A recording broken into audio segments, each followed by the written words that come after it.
बुलढाणा जिल्ह्यात राजमाता जिजाऊ यांचा जन्म झाला. हे छत्रपती शिवरायांचे आजोळ आहे. त्यामुळे बुलढाणा जिल्ह्याला मातृतीर्थ जिल्हा म्हणून ओळखले जाते. मात्र या जिल्ह्यात छत्रपती शिवाजी महाराज यांचा अज्ञात व्यक्तीने स्थापित केलेला पुतळा हटवण्यासाठी 2 गटात वाद झाला, ज्यामध्ये माणुसकीला लाजवणारी घटना घडली आहे. महिलेला अंगावरील कपडे फाटेपर्यंत मारहाण झाल्याचा आरोप करण्यात आला आहे. याचे व्हिडिओ सोशल मीडियावर व्हायरल झाल्याने संपूर्ण राज्यभरातून संताप व्यक्त करण्यात आला. पडसादही उमटत आहे. या प्रकरणी पोलिसांनी आतापर्यंत 37 जणांवर गुन्हा दाखल करून 21 जणांना अटक केली आहे. सध्या गावामध्ये संचारबंदी लागू करण्यात आली असून तणावपूर्ण शांतता आहे.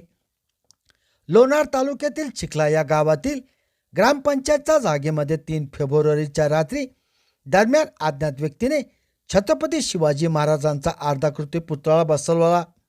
मात्र गावातील विविध कार्यक्रमासाठी केवळ एकच जागा असल्याने आणि छत्रपती शिवरायांच्या पुतळ्यासाठी सुरक्षिततेच्या दृष्टीने ती जागा योग्य नसल्याने गावातील पुतळा हटवण्यासंदर्भात एका गटाने प्रयत्न सुरू केले.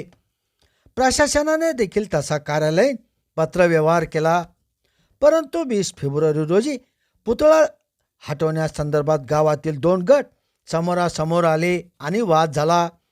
याचेच रूपांतर हाणामारीत झाले. यामध्ये संजीवनी वाघ या महिलेच्या अंगावरील कपडे फाटेपर्यंत मारहाण झाल्याचे सांगण्यात येत आहे. कपडे फाटलेल्या अवस्थेत या महिलेचा व्हिडिओ समाज माध्यमांवर व्हायरल झाला. मात्र पुरुषांनी बेदम मारहाण केली नाही. हा महिलांचाच वाद होता. हाणामारी झाली. मात्र महिलांनी देखील संजीवनी वाघ यांचे कपडे फाडलेले नाहीत. हे चुकीच्या पद्धतीने एका समाजाला बदनाम करण्याचे षडयंत्र आहे.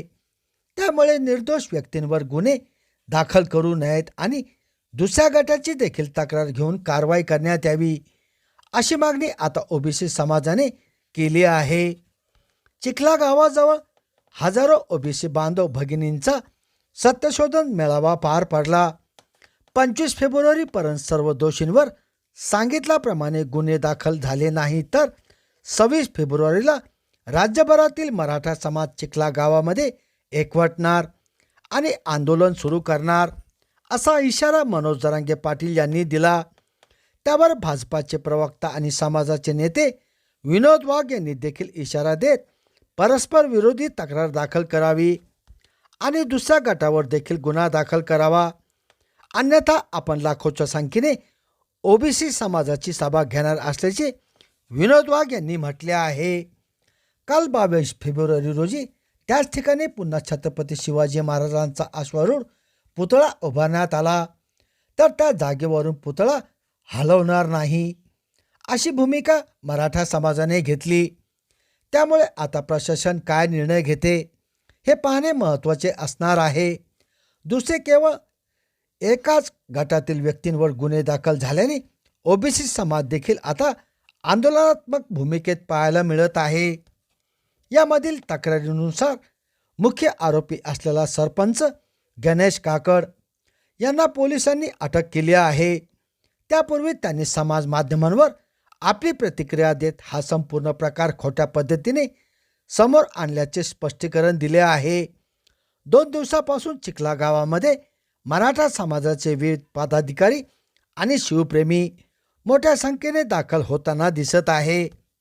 त्यावर आता ओबीसी समाज देखील एकवटताना दिसत आहे. त्यामुळे हा वाद निवडण्यासाठी प्रशासनासह इतर लोकप्रतिनिधी कोण पुढाकार घेतात हे पाहणे महत्त्वाचे असणार आहे. यामध्ये वैयक्तिक वाद होता, सामाजिक वाद होता की काही राजकारण आहे, हे पोलीस तपासात समोरच येणार आहे. संभाजीनगर समाचार न्यूज चॅनलसाठी सुनील टाक.